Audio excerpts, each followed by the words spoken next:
Bien, buenas tardes, estimados participantes. En la tarde de hoy vamos a dar inicio a nuestros encuentros presenciales de la unidad curricular o como se conoce a nivel universitario, cátedra de la asignatura llamada Teoría General del Proceso. De mi parte les doy la más cordial bienvenida a estos encuentros sincrónicos que son precisamente la explicación en cuanto a lo que es el contenido programático y la manera en la cual funcionan las instituciones del derecho procesal. Primeramente, pues de una forma muy breve, pues me identifico ante ustedes como su profesor facilitador. Bueno, mi nombre, como lo están observando ahí en la pantalla, en su plan de actividades y evaluación, es la Mercedes González Contreras. Ya para algunos, pues por ahí me han distinguido. Soy abogado, egresada de la Universidad Católica del Táchira en el año de 1992. Prácticamente, de repente, uno de los pocos profesores que están aquí en el IESID que egresaron en el siglo pasado, en la cual, pues, dentro de mi eslabón profesional, pues cuento con especializaciones a nivel del derecho procesal, de la criminología y con estudios de maestría en ambiental y jurídico.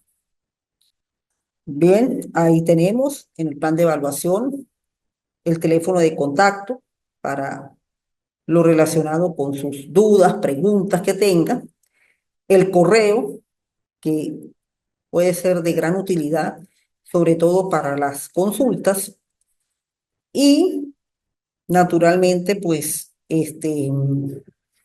la atención permanente hacia ustedes.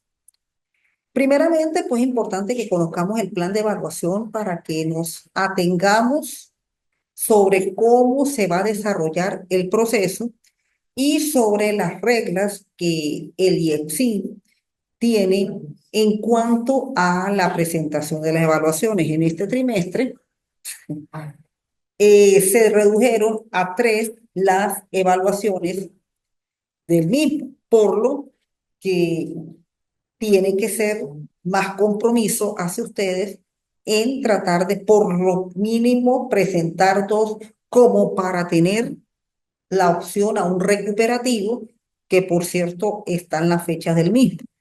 Entonces tenemos que la primera evaluación comprenderá el contenido programático de la unidad 1 y 2.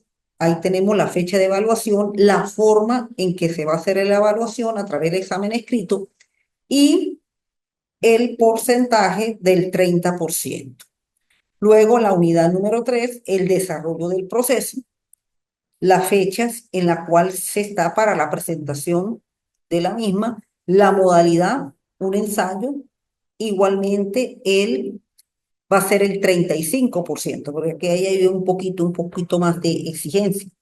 Y la cuarta evaluación, la unidad número 4, la eficacia del proceso con sus recursos y la cosa juzgada a través de un informe, el 35%. Ya lo mismo se encuentran en las plataformas para que comiencen a desarrollarlo.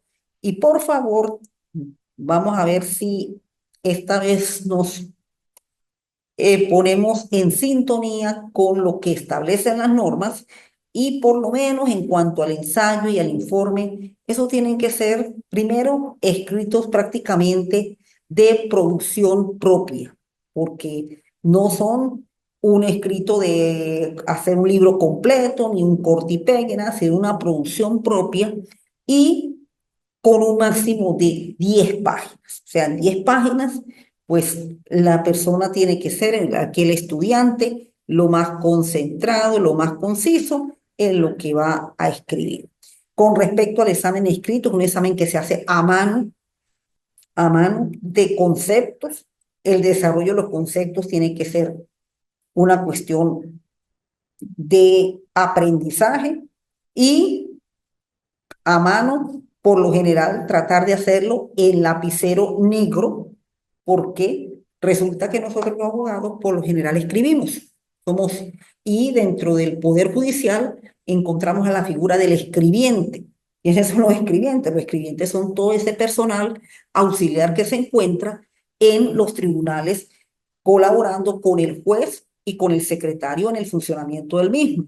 Pues bien, esa gente, aunque hagan los escritos en la computadora, pero nosotros pues hay momentos en los cuales utilizamos lo manual para la realización de expedientes más, incluso en actividades judiciales que se hacen de campo, muchas veces el secretario tiene que hacer el acta manual porque muchas veces no hay ni siquiera un sitio cómodo para colocar una computadora con una impresora anteriormente y todavía hay algunos que pueden utilizar una máquina de escribir manualita de esas que se usaban hace años, pero en caso de no tener la comodidad para la máquina ni para la computadora, pues sencillamente hace el acta a mano y es tan válido como si fuera el escrito hecho en computadora. Entonces, por eso es que ese examen escrito va a ser un examen que se hace a mano.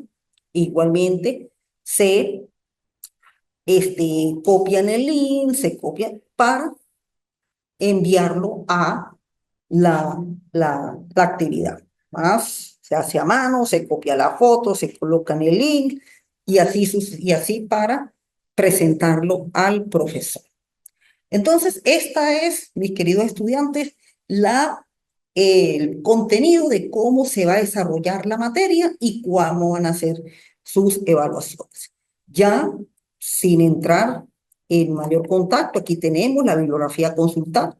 Sobre todo, por favor, la doctrina es muy importante. En el material de apoyo igualmente tienen la doctrina a consultar para los temas que se van a desarrollar en el trimestre. Bien, sin otro punto que acotar, entramos a nuestro primer tema, que sería, que sería la introducción del derecho procesal. Y con esto damos el inicio a la materia y a la unidad número 1. Bien,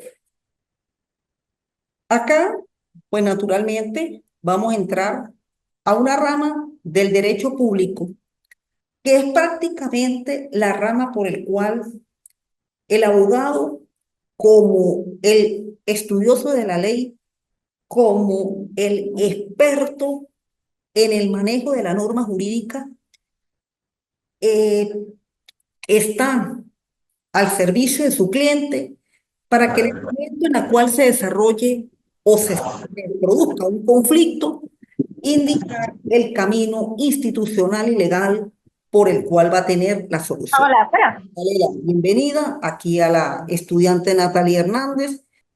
Conflictos, pues los conflictos tienen un camino por el cual para solucionarlo, la vía Ay, ¿qué institucional. está hablando? Y esa vía institucional, pues precisamente es la que enfoca el estudio del derecho procesal en sus distintas ramas, porque aunque nuestra rama específica es el procesal civil, pero ustedes a lo largo de su carrera ven el procesal penal, ven el procesal administrativo, ven el procesal laboral, ven hasta el procesal agrario, los juicios especiales ahora en materia de arrendamiento, en materia de niños y adolescentes, hasta en materia militar, en fin, todo lo que tiene que ver con los conflictos que se presentan entre las partes. Por ello es que dentro del derecho procesal, como ciencia, pues un derecho autónomo es un derecho en la cual pues tiene sus propias normas, sus propios principios y hasta su propia metodología de estudio, las fuentes sobre qué es lo que se basa el derecho procesal para producir normas.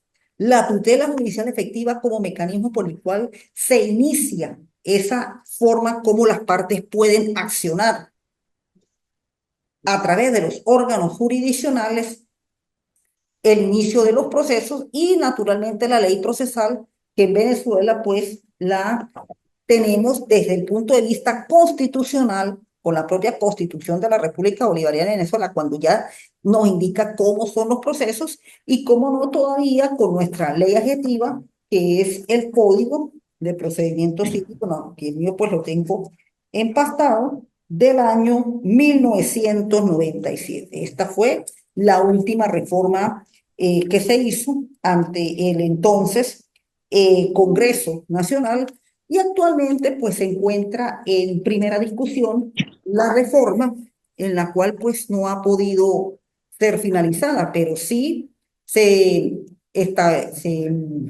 se dio la primera aprobación, la primera discusión y esperando pues en su segunda discusión para poder ser promulgada en la Gaceta Oficial y entrar en vigencia y así tener el nuevo sistema de justicia civil que se irá a regir en Venezuela. Bueno, siguiendo, como le digo aquí, en el desarrollo de la lámina, bueno, derecho procesal, la ley procesal y la ciencia procesal, pues ella forma parte, como les dije anteriormente, de una rama del derecho público. Y como rama del derecho público, pues precisamente la normativa que presenta es que los ciudadanos puedan acceder ante unas instituciones creadas por el mismo Estado, como lo es el, los tribunales, el órgano jurisdiccional, para precisamente acceder a que a través de los mecanismos de la acción, de los documentos, como lo es la demanda, interpongan su conflicto, este pueda ser sustanciado, pueda ser procesado y por medio de una decisión que la da el juez llamada sentencia, de allí es donde se obtenga la solución pertinente. Por ello, dentro de la definición, podemos decir que el derecho procesal, disciplina que estudia, por un lado, conjunto de actividades que tienen lugar cuando se somete a la decisión de un órgano jurisdiccional o arbitral la solución de ciertas categorías de conflictos jurídicos suscitados entre las partes y obtenga la solución a través de esta sentencia dictada por el órgano jurisdiccional con el fin de obtener justicia.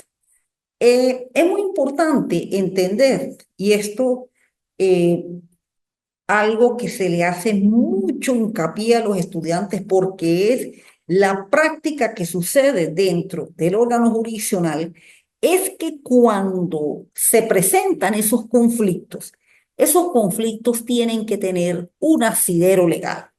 Es decir, la misma ley establece cuáles son aquellos conflictos en los cuales la persona accede a un órgano jurisdiccional porque no es cualquier tipo de conflicto, sino aquel conflicto por el cual fue producto de una relación jurídico-material, fue producto de una negociación, fue producto del quebrantamiento de una norma, fue producto de situaciones en las cuales las partes llevaron a cabo y precisamente al llevar a cabo esas actuaciones, se produce un cierto desequilibrio en su funcionamiento. Y cuando se da ese desequilibrio en su funcionamiento, es lo que precisamente hace que una parte se sienta perjudicada que la otra. Y cuando esa parte se sienta perjudicada que la otra, es cuando la parte perjudicada accede, pero ella accede porque ella tiene lo que llaman un elemento cualidad.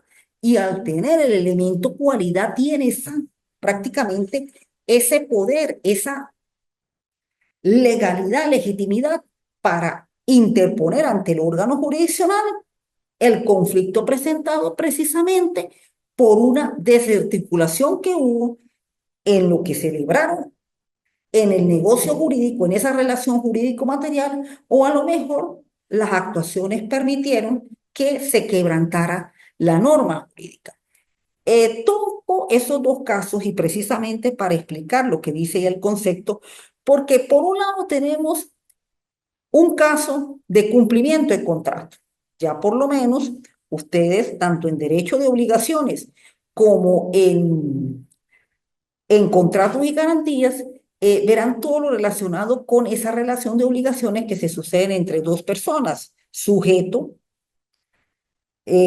activo, acreedor, sujeto pasivo, deudor. O también el caso de un divorcio, legitimado activo, legitimado pasivo, que es el caso de los cónyuges.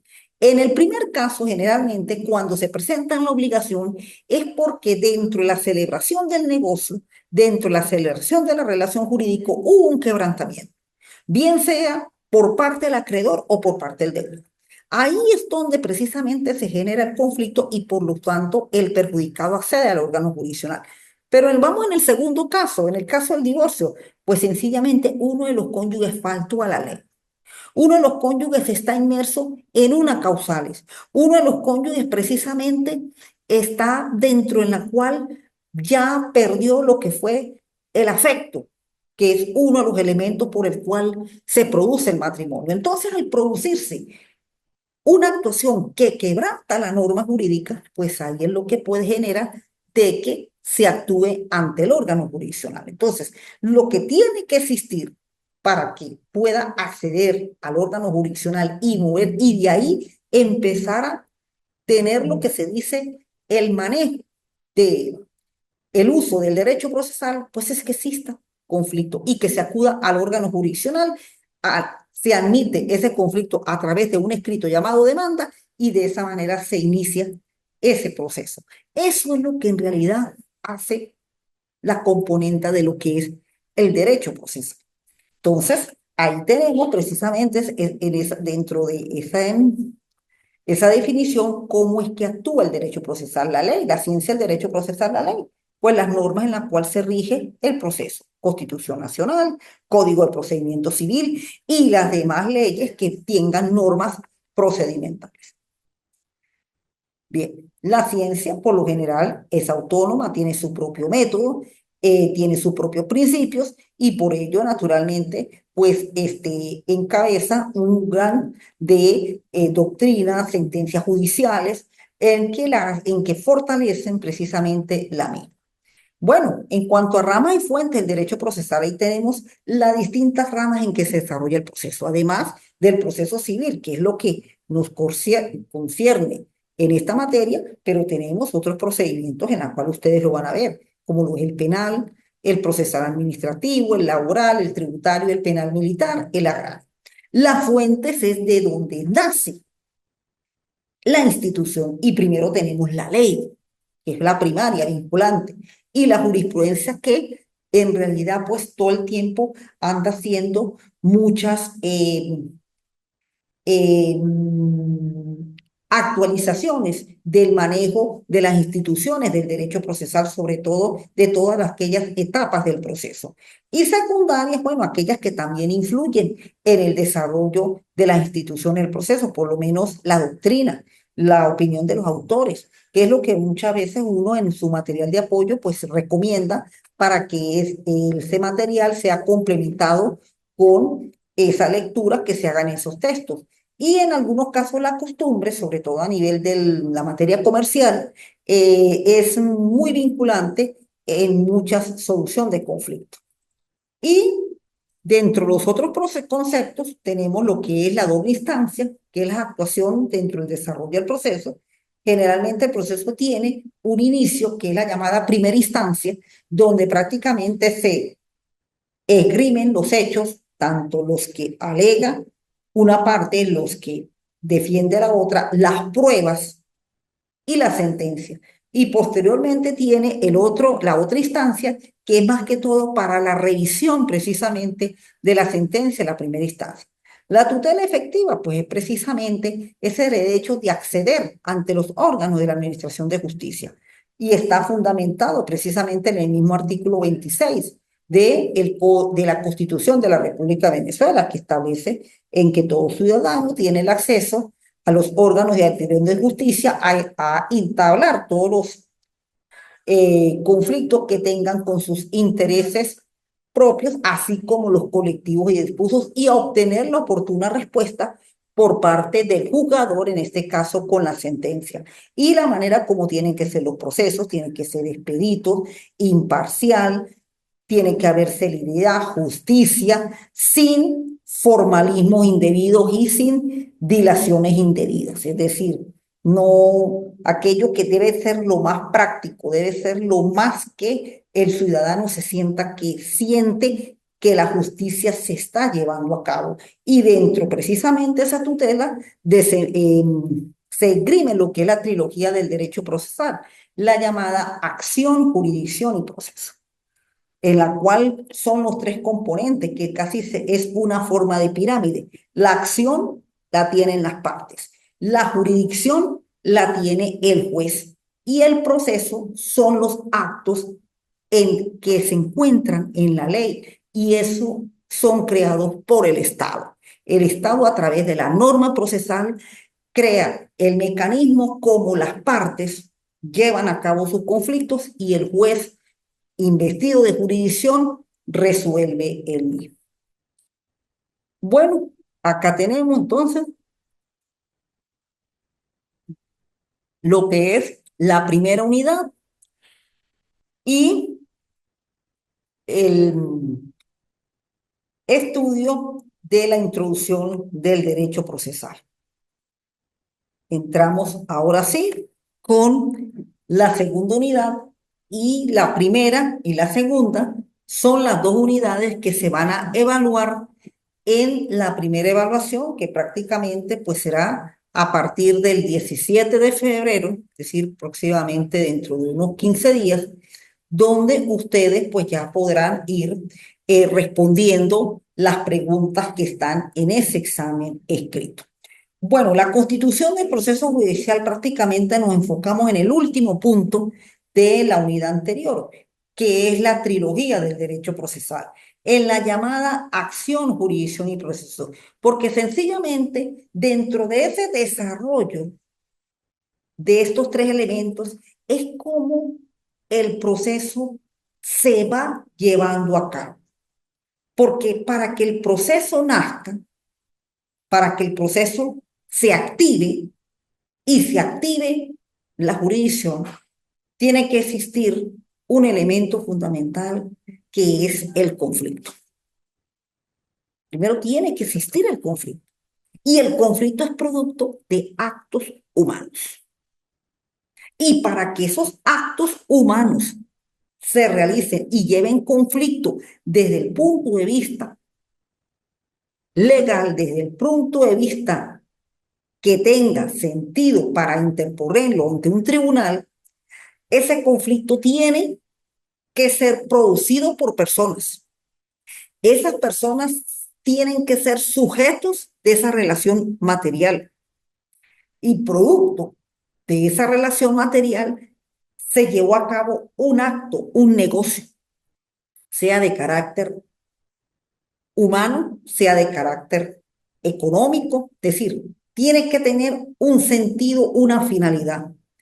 Cuando ese sentido, esa finalidad no se lleva a cabo, no se cumple, porque sencillamente, a lo mejor una mentira, a lo mejor el tiempo que se convino no alcanzó para reunir lo que tenía que reunir, a lo mejor se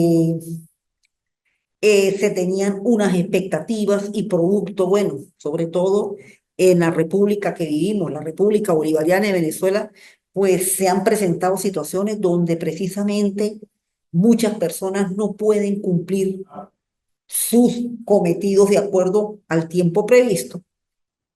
Pues eso es lo que precisamente hace que se produzca el conflicto.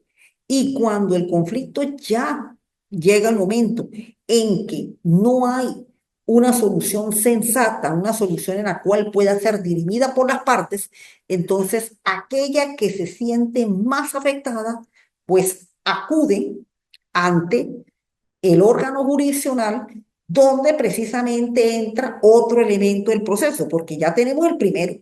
El primero es que se produjo el conflicto. ¿Sí? Quienes son los titulares el titular de la acción ya tienen cómo actuar, pero ¿hacia dónde va a actuar? ¿Hacia dónde voy? Podría hacerlo en la casa del vecino, podré hacerlo en, en la casa del jefe civil. Bueno, vamos a ver. Entonces, ahí es donde precisamente entramos nosotros como profesionales de la ley, como expertos en el derecho y más que todo en el derecho procesal, donde me va a indicar, ah, pero tú realizaste una compraventa o llevaste a cabo un arrendamiento. Y resulta que aquí tenemos que tenía que pagar en esta fecha y no lo hizo. Entonces, por lo tanto, al pagar en esa fecha y no lo hizo, pues sencillamente está ocurriendo de que una parte está incumpliendo y necesita que te pague porque para poder satisfacer la obligación tiene que pagar. O en el caso del divorcio, si ya la pareja pues empieza, como se dice, a no tenerse lo que es el respeto, lo que es la confianza, lo que es la comunicación y pues a lo mejor de una manera más solitaria pueden llevar a cabo mejor la vida que de vivir juntos. Bueno, eso sería una opción. Otra opción podría ser que tuvieran en la cual ya confían es en otra persona y no con la que se casó. Bueno, entonces se han producido quebrantamientos que está alterando el contenido de lo que es la norma del matrimonio. Entonces, cuando se producen esas dos situaciones, de una parte, pero ¿hacia dónde voy a acudir? Entonces, ahí es donde tengo que acudir, es ante una institución llamada jurisdicción, llamada tribunal, que forma parte del poder judicial.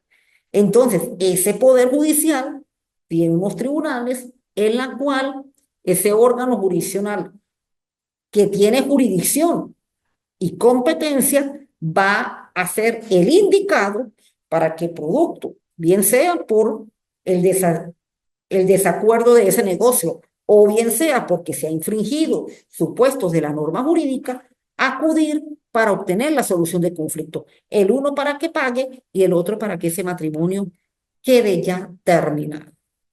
Entonces, precisamente, el órgano jurisdiccional es el que hace eso. Es el que, creado por el Estado, es donde las partes acuden y acceden a los fines, a los fines de obtener, por medio de la sentencia que dicta el juez, la solución a ese conflicto. Por ello es que el juez está investido de jurisdicción y está investido de competencia. La jurisdicción, bueno, la materia que se va a dedicar, jurisdicción civil, jurisdicción de niños y adolescentes, jurisdicción laboral, jurisdicción penal, jurisdicción agraria, es decir, donde se llevaron a cabo esos conflictos. La competencia es hasta dónde va a llegar ese ejercicio de la jurisdicción, porque vamos a tener, sí, estamos en la jurisdicción civil, pero resulta que la jurisdicción civil, los tribunales que tenemos aquí en la ciudad de San Cristóbal, en el estado Táchira, solamente pueden actuar dentro del estado Táchira. Si de repente el conflicto, el negocio se generó en otro estado y en otro estado es donde se indicó como domicilio especial que iba a llevarse a cabo el negocio, entonces usted no puede actuar en el estado Táchira. Usted tiene que actuar en ese tribunal donde precisamente se indicó el domicilio para realizar el negocio y muchas veces dentro de ese negocio, dentro de ese contrato, establecen que todo lo relacionado con la realización del contrato y si tiene que someterse a tribunales, el domicilio especial, por decir algo, en la ciudad, vamos a poner de Barquisimeto, Estado Lara. Entonces no va a ser ante los tribunales del Estado Táchira, sino ante los tribunales del Estado Lara. Eso me lo va a determinar la competencia. ¿Por qué? Por el territorio. Bueno, entonces, el juez sí, jurisdicción civil, actúa dentro del marco civil, pero la competencia te va a decir al juez hasta dónde es que vas a actuar. ¿Ve? O sea, ahí tenemos ya una institución creada por el Estado, dirigida por el juez, donde es hacia donde ese primer elemento de la acción va para allá, hacia esa jurisdicción. La estructura, bueno, tenemos tribunales colegiados unipersonales, ordinarios especiales y el contencioso administrativo, que es el que mayormente dirime los conflictos donde el Estado es parte. Según el grado, superiores e inferiores. Mayormente los superiores son los llamados tribunales de segunda instancia, los inferiores de primera instancia. Y por el grado de funcionamiento tenemos municipios, en la cual, de acuerdo todavía al Código de Procedimiento Civil vigente del año 1987. Primera instancia, segunda instancia y TCJ. Ahora, ¿cómo es que funciona todo esto? La misma competencia de los tribunales por la cuantía es la que establece, y en el material de apoyo ustedes lo tienen, ya por lo menos hasta el año 2023, la cuantía volvió a tener otra reforma, producto ya de el anclaje de la divisa. Tuvo, como no, por muchos años, la moneda de mayor valor que era el bolívar. Bueno, ya el bolívar, pues no se utiliza, se empezó a utilizar lo que eran las unidades tributarias. Entonces, la última jurisprudencia, perdón, decisión del TCJ para determinar la cuantía, era que hasta 15.000 unidades tributarias conocía municipio y de 15.000 unidades tributarias en adelante conocía primera instancia, porque los tribunales superiores mayormente son de revisión de sentencia. Ellos son para revisar esa sentencia de primera instancia si ha lugar o no ha lugar. Lo mismo la sala de casación civil también a partir de 15.000 unidades tributarias, pero ya con la última decisión del año 2013, la cuantía se mide en cuanto a la divisa de mayor valor y el parámetro del término que se toma son las 3.000 unidades. Sí, perdón, los 3.000 en este caso euros.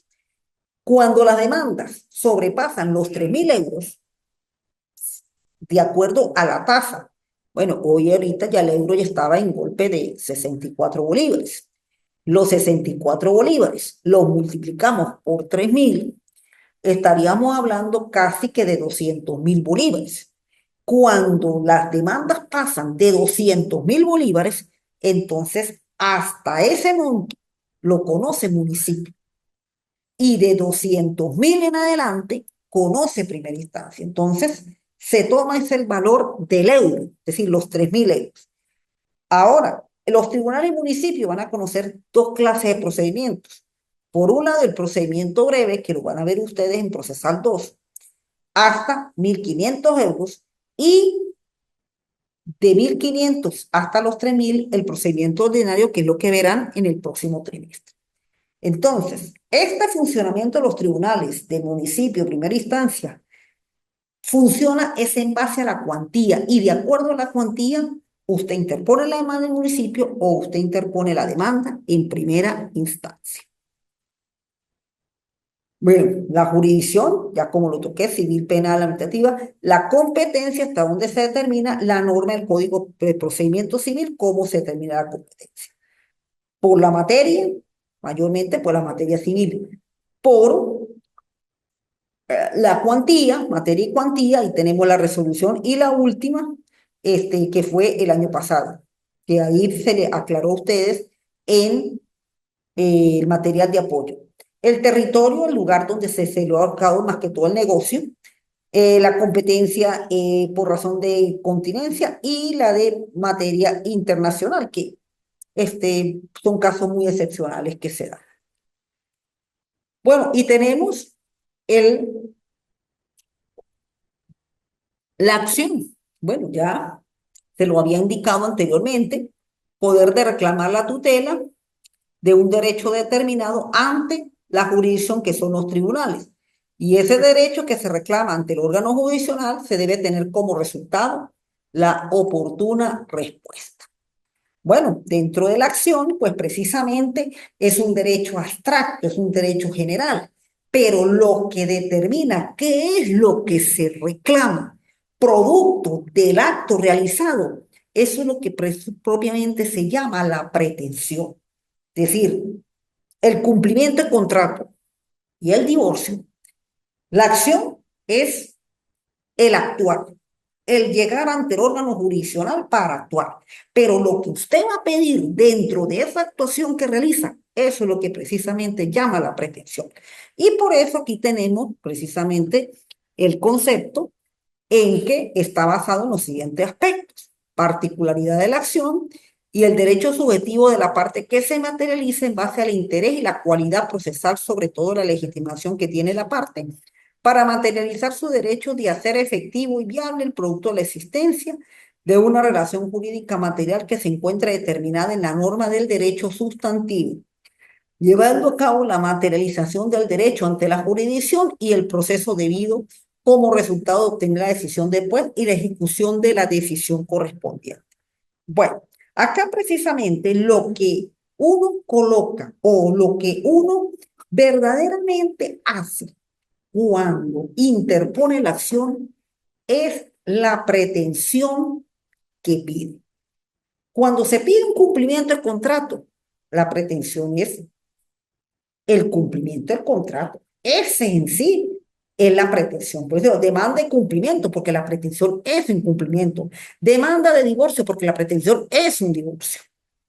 Y la pretensión ya la vemos ahí materializada en la demanda. Es decir, la acción, ¿cómo la mostramos en el tribunal? Con la demanda. Hay que la mostramos. Y lo que se pide en esa demanda es la pretensión. Por eso es que nosotros sencillamente somos los que estamos al lado de la parte cuando ella va a actuar. Y esa actuación se hace de dos formas. ¿Y qué es lo que vamos a ver en el próximo tema? A través de la asistencia y a través de la representación judicial, que es cuando las partes nos otorgan poder. Bien, tenemos precisamente la demanda. Bueno, prácticamente el acto iniciador del proceso como contenido en el libelo, que no es otra cosa mediante el cual se propone la demanda, es donde está contenida la pretensión y se materializa la acción. Bien.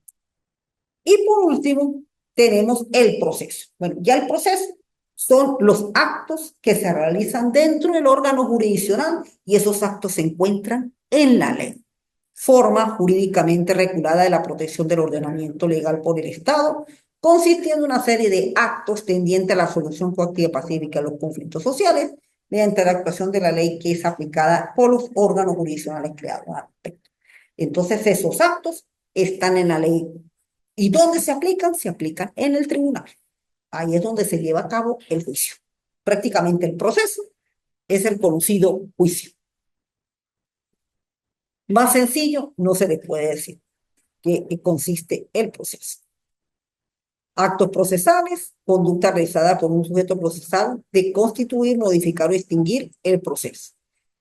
Y los principios fundamentales del proceso, aquellos pilares básicos sobre los cuales se asienta la determinada concepción del derecho. Estos principios generales del proceso son construcciones jurídicas, normativas de carácter subsidiario, es decir, se aplica ante los vacíos de la ley procesal. Prácticamente los principios fundamentales del proceso pues son esa serie de indicaciones que tienen los jueces, que tienen las partes y hasta que tienen todo el personal que está dentro del órgano jurisdiccional para que de esa manera, a través de esas indicaciones, se especifique cómo se va a realizar el juicio. Porque el juicio, cuando se realiza, él tiene que tener unas garantías, él tiene que tener garantía de un proceso debido. Él tiene que tener unas garantías de formalidad en la realización de los actos. Él tiene que tener una garantía de que no va a haber ventajismo por una de las partes. Es decir, siempre los actos del proceso pues tienen que ser imparciales. No puede presentarse situaciones en las cuales pues una parte se vea más favorecida que la otra. Tiene que haber imparcialidad a los fines de que las sentencias pues sean justas y legales. Y aquí tenemos esas indicaciones, la oralidad y la escritura. El juicio civil por lo general está entre esos dos, porque hay actuaciones que se llevan a cabo en forma oral, por lo menos el acto de los testigos, el acto de las posiciones juradas, muchas veces las inspecciones judiciales, pero lo que es la demanda, lo que es la contestación, el escrito de pruebas, todos esos son actos escritos. La brevedad, la concentración, generalmente los juicios se tratan de que sean lo más cortos posible. Mediación, es decir, la manera como el juez directamente actúa con los actos. Dispositivo inquisitivo, la dirección formal y material, la contradicción y la igualdad, sobre todo en la igualdad, para que no se llegue a presentar este ventajismo y parcialidad de una de las partes. Ya. Bueno, mis estimados estudiantes, pues comprende las dos primeras unidades que se van a evaluar en la primera, en la evaluación número 1, en la cual corresponde un examen escrito. Eh, bueno, de todas maneras, pues a través de la mensajería de texto de la plataforma y bueno, por medio también de el WhatsApp y el correo electrónico, pues si hay algunas dudas o preguntas para hacer, pues con mucho gusto eh, estoy a su disposición para su oportuna respuesta. Bueno, de todas maneras, pues muchísimas gracias por su atención y nos veremos en el segundo encuentro sincrónico. Que tengan muy buenas tardes y hasta luego.